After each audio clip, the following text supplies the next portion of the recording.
Halo guys, welcome back di Opini Ajay. Jadi barusan ya udah digelar pertandingan antara Indonesia versus Laos di pertandingan kedua. Dan hasilnya lumayan mengejutkan ya, dimana timnas Laos berhasil menahan imbang timnas Indonesia episode ini. Juga ya, Laos berhasil menahan imbang timnas Indonesia dengan skor 3-3. Surprisingly sih, karena Laos berhasil mencetak 3 gol ke gawang Indonesia, di mana Myanmar tidak bisa bahkan mencetak gol ke gawang kita gitu ya. Oke, jadi kalau berkaca dengan pertandingan tadi ya, sebenarnya untuk gue argumennya atau opininya masih sama ya, bahwa timnas ini memang terlalu mudah untuk dibawa ke ajang seperti ini, dan sangat kelihatan bahkan bahwa mereka ini selalu melakukan kesalahan sendiri, termasuk Marcelino, termasuk strike yang langsung main dari awal. Mereka pun lumayan sering lah buat kesalahan sendiri gitu. Dan memang di umur segitu ya, atau di umur 19-20 itu memang adrenalin tuh lagi menggebu-gebunya ya, makanya permainan di lapangan itu kelihatan banget gak stabil gitu. Arkan Fikri, kemudian Raihan Hanan sering hilang bola, sering juga passing yang kadang gak nyampe, seringnya bahkan gak nyampe. Kemudian di lini belakang Donitri ditaruhnya di kiri ya. Donitri lumayan solid. Kadek Arel meskipun dia mencetak gol, tapi dia juga banyak melakukan kesalahan sendiri. Dia juga banyak melakukan kesalahan sendiri. Kemudian Kakang yang main dari awal juga banyak lah misorganisasinya tuh, banyak sekali gitu. Bola dari kanan gak jalan, dari kiri lumayan jalan lah, tapi dari kanan ini agak-agak mandet ya. Makanya bola akhirnya banyak di long ball, mungkin seperti pertandingan lawan Myanmar sebenarnya, bahwa tengahnya ini sangat sulit untuk mengendalikan permainan.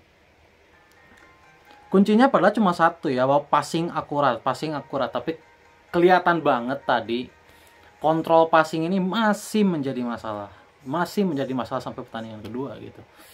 Dan ini udah pasti STY mau melakukan apapun, mau menggunakan formasi apapun, kalau kontrol passing aja masih susah gitu ya, itu akan sulit berjalan. Jadi itu yang memang terjadi di pertandingan tadi lawan Laos. Dan Laos ini kan mainnya oportunis ya.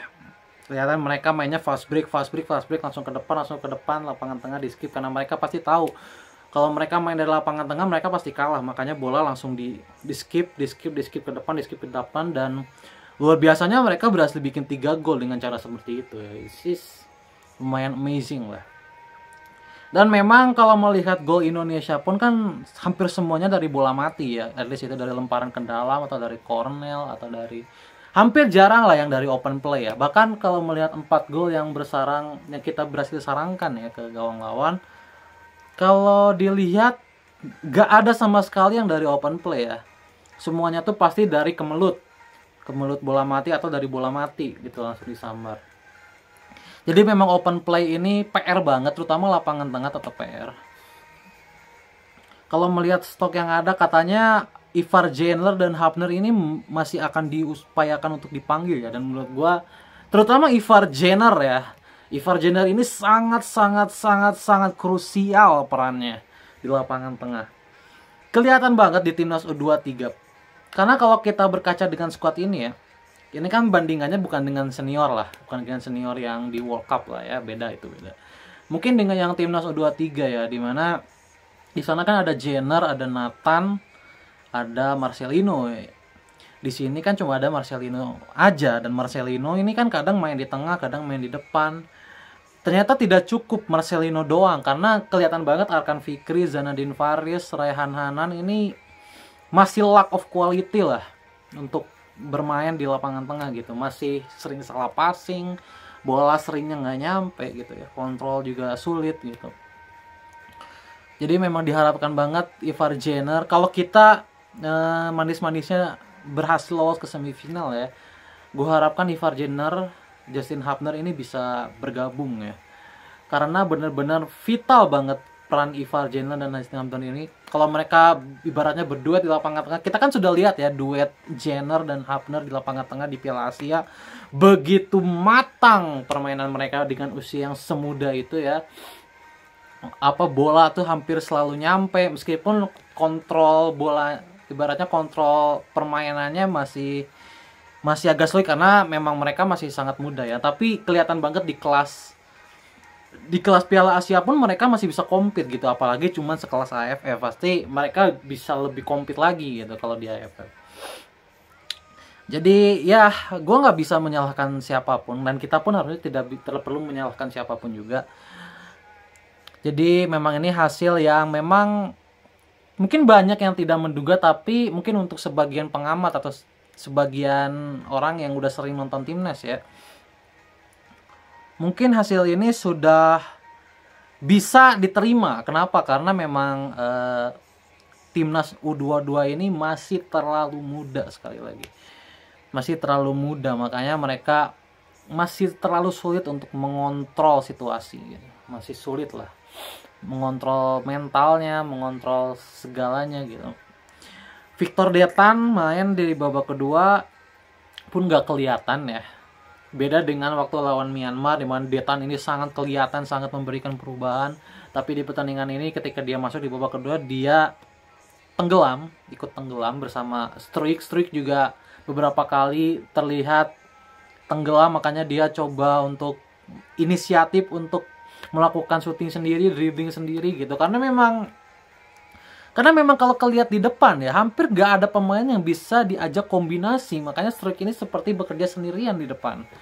Karena tiap bola mau dikombinasi, bolanya hilang, belum sempat kombinasi gitu. Jadi pasti Struijk sendiri merasa mungkin ya memang teman-temannya masih muda, jadi dia sering mengambil inisiatif untuk coba dribble sendiri, syuting sendiri gitu. Dan memang hasilnya ya belum sesuai harapan gitu ya. Marcelino pun kelihatannya masih begitu.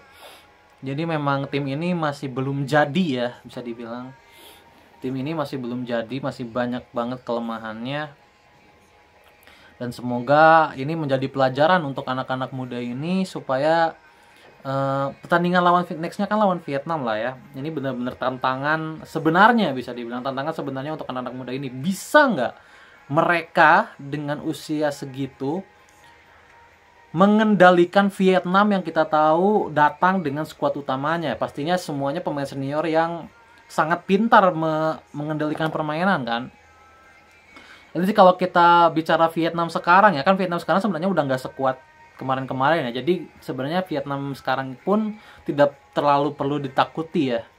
Jadi gua harap pemain-pemain yang ada di timnas sekarang, terutama yang debutan ya, semoga tidak takut, semoga tidak merasa Vietnam ini ada di atas kita, karena Vietnam ini sekarang setara sama kita. Di AFF ini setara sama kita. Jadi mental itu yang harus ditunjukkan oleh teman-teman timnas ini supaya bisa compete lawan Vietnam nanti hari Minggu ya.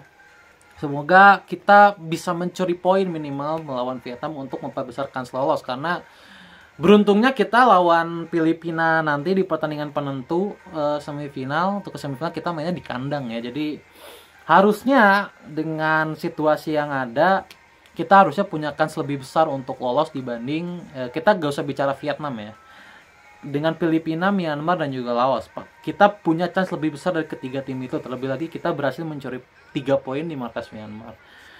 Jadi itu guys, semangat untuk timnas. Masih ada 2 pertandingan lagi. Semoga kita mendapatkan hasil yang baik ya guys ya. Bye.